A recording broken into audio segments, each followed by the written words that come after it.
It is not possible to include macrons on the citizenship certificate. It's a message that Paura Tepena Tangira o Tamaki is all too familiar with. Back in December, he was in a battle with BC Vital Statistics to have his new Māori name changed and spelled properly.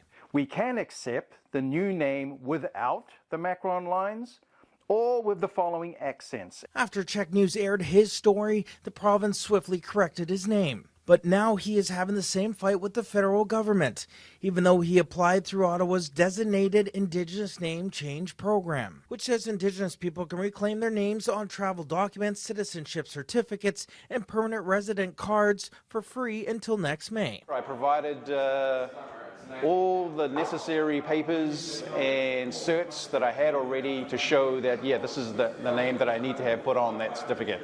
And I was hopeful.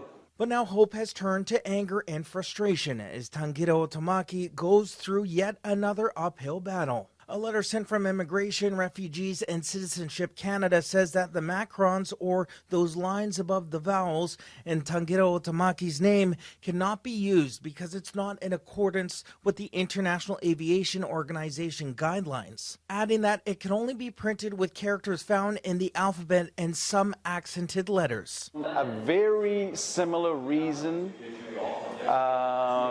as I was told by the Vital Statistics Agency here in BC of why they could not do it.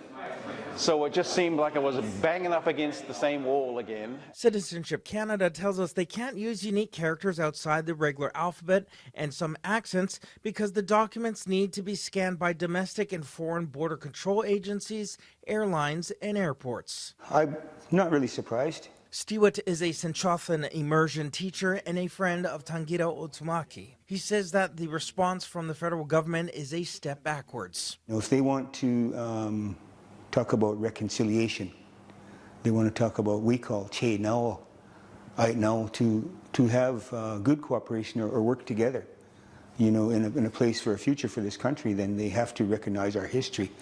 And part of our history is our names. Stewart hopes that his friend doesn't stop pushing for his name change, hoping that his efforts will carve out an easier path for those who follow after him. I'm committed to this process. I think it's the right thing to do. I think it's time that these tired old systems that have been governing us all, this being one of them, needs to change. Tangira o Tamaki plans to continue fighting his battle until his name is represented properly on all of his documents.